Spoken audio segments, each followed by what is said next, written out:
do today? We're gonna learn and play, sing a song and pray. That's right. God really loves us. God really, really cares about you, me, our families. That's right. God's always right there. Ooh. Let me fix my curls. You've tuned into Callie's world. That's right, boys and girls. Welcome to Callie's world. Desert Slog, day 5, 6, 10, 100? I have no idea how many days I've been out here. I'm lost in the desert. No food, no water, no friends to talk to. Except for you, friends. Will I ever make it out? Will I make it through? Will I? Can I survive the desert? Callie, it's breakfast time. The hot desert sun is causing madness. The cactuses are beginning to resemble people. People I know. That one looks like my dad. Oh, my dad! How I miss him. What I wouldn't do for his famous California-style omelet with extra cheese and a big glass of refreshing orange juice. Callie, it's getting cold.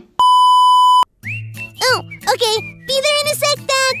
I just love pretending. Don't you? It's the bestie best. You know what isn't the bestie best? The desert. Quick, let's name 3 things we know about the desert. Number 1. It's hot. A little heat is cool, but this is too much heat. No trees, no shade, just heat. Number 2. It's dry. Have you ever been thirsty, friends? Like really, really super-duper thirsty? Imagine that, and then add a lot, and you get the desert. My mouth is just dry thinking about it. Number 3. Did I mention it's hot? It's so hot it's worth mentioning twice. It's hot! Callie? Oh, yeah, coming. Friends, I can't think of one good thing about the desert. I wonder, is there any good thing to say about the desert? I'm gonna keep on wondering while I eat breakfast and we check out our Bible story for today.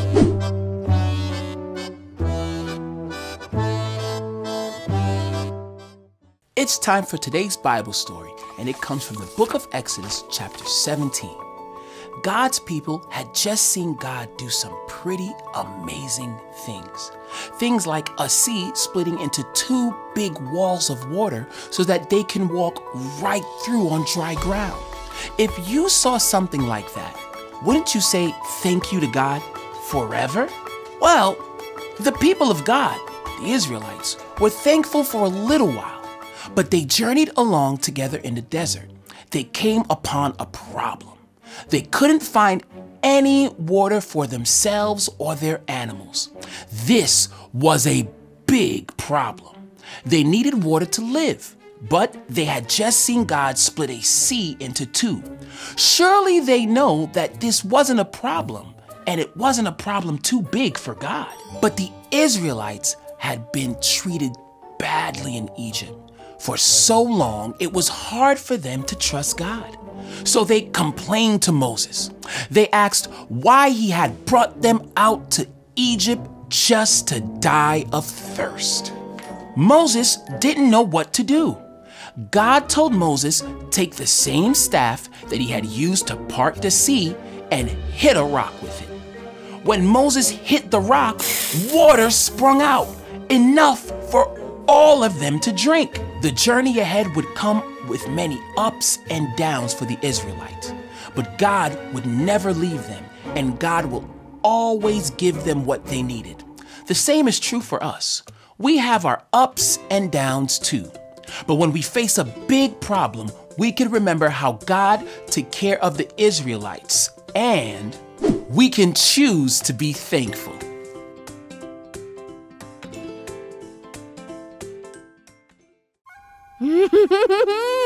That was good! Both the Bible story and my breakfast. But I can understand why God's people were unhappy in the desert. Whoa. I wonder if we should be thankful for deserts. I was talking to my dad during breakfast, and he told me that there are good things about the desert too. Can you believe that? So no matter what we think about something, we can always choose to be thankful. Quick, let's list 3 things we can be thankful for from the desert. 1. This guy! This is a kind of fox that only lives in the desert. He is so cute! Look at his ears! Oh my goodness! My dad told me there are lots of animals like this little guy that can only live in the desert. Thank you, desert! 2. Clay is made from the desert soil that contains a bunch of minerals. Minerals are the tiny little things that our bodies need, and some of them can only be found in the desert. Thank you, desert. 3. This guy again. I know we already said it, but he is so cute. Thank you, desert, and thank you, God, for the desert.